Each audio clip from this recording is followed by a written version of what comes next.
Bueno, pues hoy vamos a meternos de lleno en un caso que dio muchísimo que hablar en Estados Unidos y sigue, bueno, generando debate. El caso de los hermanos Menéndez. Tenemos aquí varias fuentes, artículos, análisis. La idea es intentar desentrañar un poco esta historia tan compleja. Sí, una historia que arranca de forma brutal, ¿no? Agosto del 89. José y Kitty Menéndez, asesinados en su mansión de Beverly Hills. Y los culpables, pues sus propios hijos, Lyle y Eric. Tenían 21 y 18 años. Cadena perpetua les cayó. Pero ojo, que después de más de 30 años, hace poco, un juez les ha modificado la sentencia. Podrían salir en condicional. Exacto. ¿Qué ha pasado ahí? Vamos a ver qué nos dicen las fuentes sobre todo esto. Vale, pues empezamos por el principio. La noche del crimen, agosto del 89. Lyle llama al 911. La grabación es... bueno, suena desesperado. Alguien ha matado a mis padres. Ups, sí. La escena debía ser terrible. Acribillados.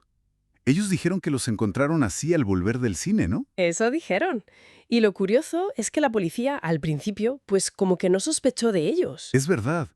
Por lo visto parecían muy afectados, muy, genuinamente destrozados. No les hicieron pruebas básicas, ni la de la pólvora, ni nada. Increíble. Pero hay un detalle anterior que es inquietante.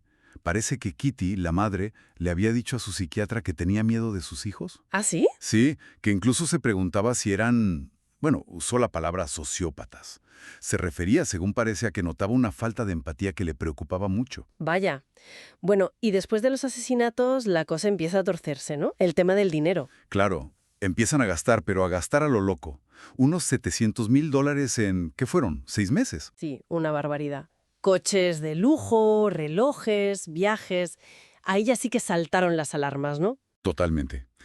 Eso y que empezaron a contradecirse en sus declaraciones. Dijeron algo de ver humo de los disparos mucho después. No cuadraba. Y entonces llega el momento clave. Eric se derrumba y le confiesa todo a su psiquiatra, el doctor Ocio. Uf. Sí. Aunque Lyle intentó amenazar al médico para que no hablara, al final la información llegó a la policía. Y en marzo del 90 los detienen. Y de ahí al primer juicio, 1993, que fue un espectáculo mediático, ¿verdad? Sí, con cámaras en la sala y todo. Sí, sí, lo retransmitió Court TV. La defensa, con Leslie Abramson al frente, sacó toda la artillería. Años y años de abusos terribles por parte del padre. Físicos, emocionales. Y sexuales. Alegaban que lo hicieron por miedo, ¿no? Que el padre les había amenazado con matarlos si contaban algo. Esa era la línea de defensa. Pero la fiscalía tenía otra versión, claro. La del dinero. Exacto. Que querían la herencia, los 14 millones. Sobre todo porque parece que había riesgo de que el padre los desheredara. Y recalcaron la premeditación, la compra de las armas con una identificación falsa. Y ese primer juicio acabó en nada, ¿no? El jurado no se puso de acuerdo. Eso es, jurado dividido. Así que hubo que repetirlo. El segundo juicio en el 95. ¿Qué fue diferente ahí? Pues dos cosas clave. Quitaron las cámaras de televisión, lo cual bajó mucho el circo mediático. Ujú. Y lo más importante, el juez limitó muchísimo las pruebas sobre los abusos. No dejó que se hablara tanto de eso. Ah, claro. Y eso cambió el resultado. Completamente. Esta vez sí, culpables de asesinato en primer grado. Y en el 96, la sentencia. Cadena perpetua sin posibilidad de libertad condicional. Las fuentes también hablan de cómo eran ellos, ¿no? Sus personalidades. Sí, describen a Lyle, el mayor, como más dominante, quizá más frío, calculador, y a Eric como más vulnerable, más emocional, con síntomas de estrés postraumático, que es algo que, bueno, encajaba con la historia de los abusos. Y el ambiente en casa, por lo que cuentan algunos familiares después, era terrible. Mucho control del padre, muchas exigencias. Mucha presión, sí. Y una madre que, según esos testimonios, era inestable y como que no hacía nada ante los supuestos abusos del marido. Una dinámica muy tóxica, vamos. Pasan los años, más de 20, separados en prisiones distintas, y en 2018 consiguen que los junten en la misma cárcel. Sí, y ambos se casaron estando en prisión, por cierto. Y siempre han mantenido lo mismo.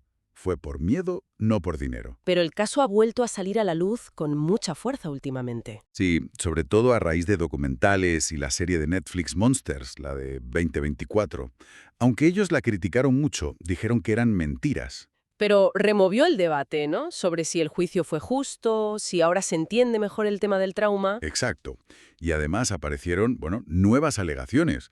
Una carta de Eric del 88 donde ya hablaba de abusos y el testimonio de Roy Rosselló, el ex menudo, que acusó a José Menéndez de haberlo violado a él también. Con todo eso, los abogados intentaron reabrir el caso en 2023, ¿no? Con un habeas corpus. Sí, pidieron revisar la condena con estas nuevas pruebas.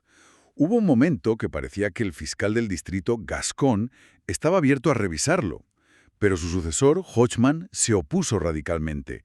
Dice que lo de los abusos son mentiras inventadas. Y entonces llegamos a 2024, a la audiencia donde testifican las tías. Eso es, Joan van der Molen y Terry Varalt dieron testimonios muy emotivos hablando de lo que sufrieron sus sobrinos y pidiendo clemencia. Y eso nos lleva al giro de mayo de 2025. El juez decide reducirles la condena. Sí, a 50 años, cadena perpetua. Como ya han cumplido 35, eso significa que ahora sí pueden pedir la libertad condicional. Y lo más sorprendente de esa audiencia, ¿qué fue? Pues el cambio de discurso de los hermanos. Por primera vez, expresaron remordimiento de forma muy clara. Lyle habló de profunda vergüenza y Eric fue muy directo. Disparé las 5 balas. Le mentí a la policía. Lo siento de verdad. Fíjate qué cambio después de décadas diciendo que solo fue por miedo. Uf, qué giro. O sea que después de 35 años ahora tienen una puerta abierta a la libertad. Es un caso donde, bueno, la línea entre víctima y verdugo parece cada vez más borrosa, ¿no? Con el tiempo, la nueva información. Totalmente. Y queda la duda de qué pasó realmente en esa casa, toda la verdad. Este arrepentimiento de ahora, qué peso tiene, y sobre todo cómo influye todo el ruido mediático, el paso del tiempo, en cómo vemos la justicia, las segundas oportunidades. Sí, te deja pensando en los secretos que puede haber en una familia, ¿no? Y en las sombras que proyectan estos crímenes tantísimo tiempo después.